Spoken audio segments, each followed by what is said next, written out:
Good afternoon, everybody. My name is Matt Kowalski, and I am the Virginia Watershed Restoration Scientist for the Chesapeake Bay Foundation. This afternoon, I'm going to do a short video for you on how to plant a tree. This is going to be how to plant a bare root seedling. When you get them from the shipper or when you pick them up, they're going to be bare root seedlings. But in order to make sure that they are as viable as possible, you're going to want to keep those roots moist. So one of the things that we recommend doing is keeping those moist roots wet by putting them into a bucket and wrapping them in some moist newspaper. So what I'm doing is prying up the sod, because you want to remove that sod, and you want to do it in a circle that's relatively large. 18 inches or so is not bad. The reason we do that is we want to remove the competition from the grass.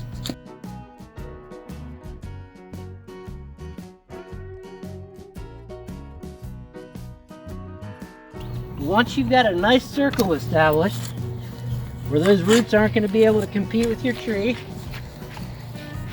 the next thing you need to do is select your individual tree. The tree should suit the soil conditions and site conditions. Right now this is a persimmon. When you inspect your seedling to determine how deep the hole needs to be, you want to look at where the original tree came out from the soil.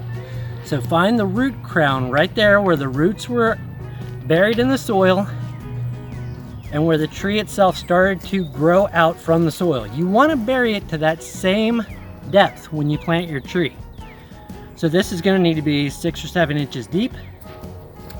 One other helpful hint that I'll point out what I'm doing here, you guys notice as I take my soil out of the hole, I'm putting it right next to the hole.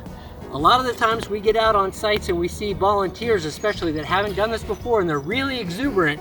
They start digging the soil out of the hole and it goes everywhere. You want to keep it close to your hole where you're going to put your tree back in, because that soil is only going to sit here very temporarily.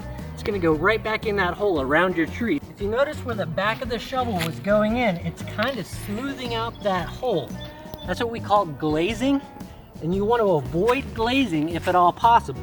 If you start to get it smoothed out like that, especially on multiple sides, what you don't want is effectively creating a crock or a bucket where all those interstitial spaces where the water could otherwise flow out, you don't want it to get stuck in a big wet muddy blob. So you can take a fork, any tool, if you start to get that glazing and you want to rough it back up again to avoid that glazing. Take your tree back out and check the depth. That's the original soil height. I'm going to want that to be planted right there, so that's a good height. Now what I like to do is hold it in place and start with some of that loose soil. You're going to want to fill it in around the roots. You want those roots to stay spread. You don't want to pack them in.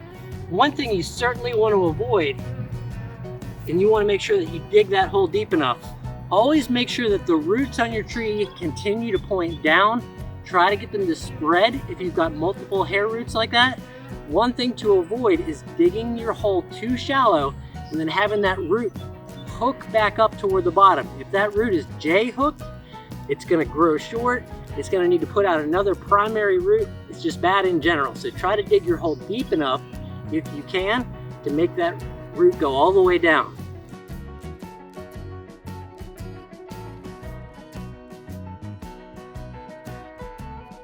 At this point, the tree is planted, but in order to protect it both from voles and mice that would otherwise move in and sometimes chew the bark on the young tree seedling, they can girdle it, chewing that bark up, and that'll kill it before it really ever gets a chance to get started. But in order to protect your tree from rabbits, groundhogs, deer, and other large animals that might chew on it, we recommend a tree tube. If you find yourself with a bare root tree seedling that you've planted but you haven't got a tree tube, you can improvise them. If you're in a backyard setting and you don't need to worry about deer, you can even improvise them from something like a 2-liter bottle. Just cut the top and bottom off. I would just recommend protecting the top edge with something like a piece of duct tape so that it's not going to cut into the bark of your seedling. So in order to install it, gently place it over the branches of your seedling and work it down into the soil so that the bottom is well protected from voles, and if it's in your backyard, especially things like string trimmers. Another alternative to tree tubes, if you're planting a shrub or a tree, is to use hardware cloth or some other sort of improvised metal hardware. Once you've got your tree planted and protected, don't forget to make sure that you give it a good, thorough watering. We want to give those roots as much of a head start as we can.